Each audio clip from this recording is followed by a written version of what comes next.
Milattan önce yaklaşık 73 bin soyut mağara sanatı. Güney Afrika'daki Bulumbos mağarasında soyut desenler içeren çizimler bulunmuştur. Çizgiler ve geometrik şekillerin yer aldığı bu izler, insanların soyut düşünceye ve görsel ifadeye çok eski bir dönemde başladığını göstermektedir. Milattan önce yaklaşık 30 bin hayvan mağara sanatı. Taş devri avcıları, muhtemelen av ritüellerinin bir parçası olarak aslan, boğa ve gergedan gibi hayvanların resimlerini mağara duvarlarına çizdi. Bu at resimleri Fransa'daki Chauvet mağarasından alınmıştır. Milattan önce yaklaşık 3000 ila 300 Mısır mezar resimleri. Antik Mısır'da firavunlar ve soyluların mezarlarının duvarları ve tavanları resimlerle kaplanmıştır. Ölen kişiler günlük işleri yaparken ya da tanrılara sunular sunarken tasvir edilmiştir. Milattan önce 100 ila milattan sonra 100 Roma duvar resimleri. Romalılar evlerinin odalarını fresk olarak bilinen duvar resimleriyle renklendirirler. Bu resimler bazen bir pencerenin ötesindeki bir manzaraya bakıyormuş hissi vermek için yapılır.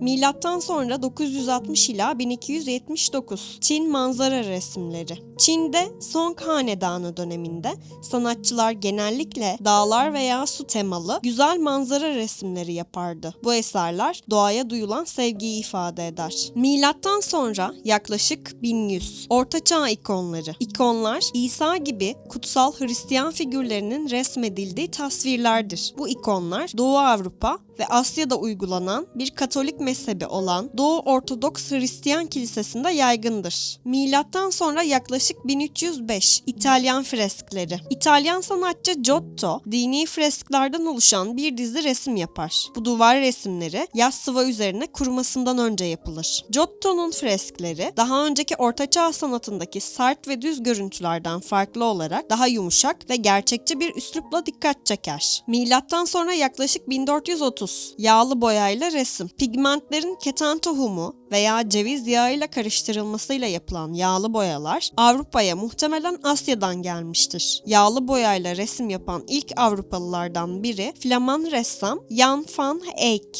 Milattan sonra yaklaşık 1503 Rönesans başyapıtı. İtalyan Rönesans ressamı Leonardo da Vinci, genç bir İtalyan kadının ürkütücü derecede gerçekçi bir portresi olan Mona Lisa'yı resmeder. Da Vinci, tüm zamanların en etkili sanatçılarından biridir.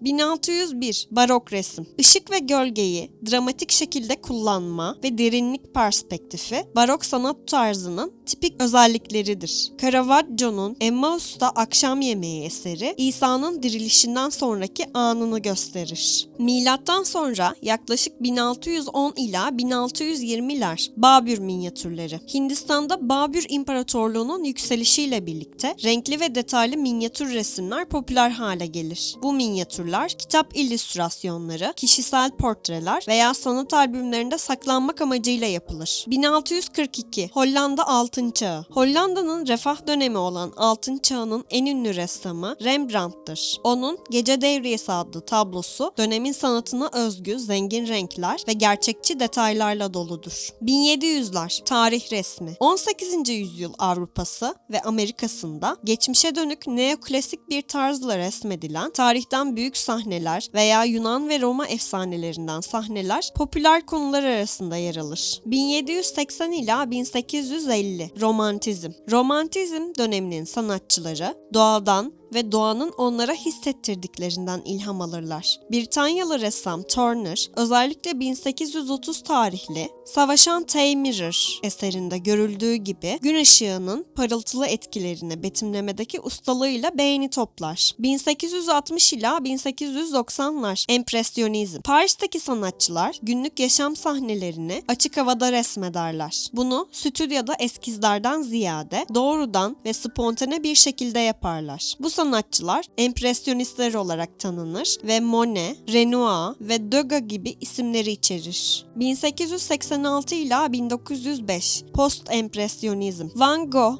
Cezanne ve Gauguin gibi sanatçılar empresyonistlerin fikirlerine kendi yorumlarını ekler. Genellikle kalın boya tabakaları kullanarak cesur renk bloklarıyla denemeler yaparlar. 1907 ila 1908 Kübizm. İspanyol sanatçı Pablo Picasso nesneleri aynı anda farklı açılardan gösteren bir tarz geliştirir. Bu tarza kübizm denir. Kübizm, soyut sanatın öncüsü olarak kabul edilir. 1910 soyut sanat. Sanatçılar gerçekliği betimlemekten uzaklaşarak bilim ve teknolojideki gelişimleri yansıtan yeni bir sanat türü oluştururlar. Basit şekiller, renkler ve çizgiler kullanarak etkileyici kompozisyonlar yaratırlar. 1908 Amerikan modernizmi. Georgia O'Keeffe, Amerikan modernizminin önemli sanatçılarından biridir. Özellikle çiçekler ve şehir manzaraları üzerindeki çalışmalarıyla tanınır. Bunlardan biri Shelton Oteli'nin 30. katından görülen East River manzarasını betimleyen eseridir. 2002 Çağdaş sanat. Britanyalı sanatçı Lucian Freud, 20. yüzyılın sonlarının önde gelen ressamlarından biridir. Arkadaşlarını ve ailesini resmetmekten keyif alır ve özellikle cilt tonlarını resmetme üzerine çalışmalar yapar. Bu eserlerden biri Gözleri Kapalı Kadın adlı portresidir. 2010'lar dijital sanat ve yeni medya sanatı. Dijital teknolojilerin hızlı gelişimiyle birlikte dijital sanat ve yeni medya sanatı sanat dünyasında büyük bir ivme kazanmıştır. Sanatçılar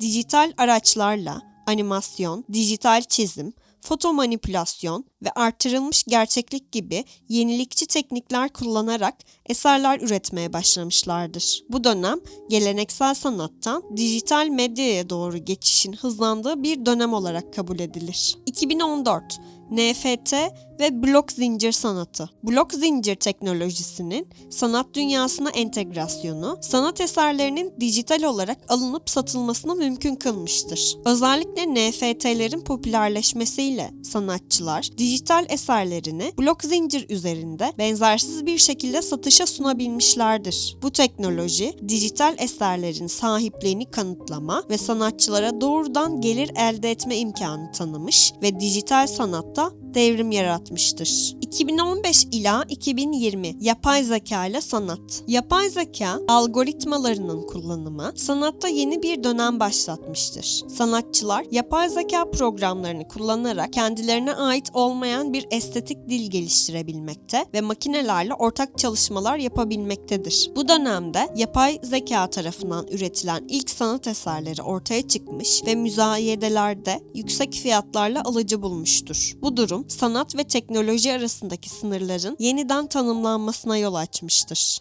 2020'ler sanal gerçeklik ve arttırılmış gerçeklik sanatı. VR ve AR teknolojilerinin yaygınlaşmasıyla birlikte sanatçılar izleyicilerin sanal veya arttırılmış bir ortamda eserleri deneyimlemelerine olanak tanıyan eserler üretmeye başlamıştır. Bu teknolojiler izleyicilerin sanatsal deneyimlerini daha interaktif ve sürükleyici hale getirerek sanatın mekansal sınırlarını genişletmiştir.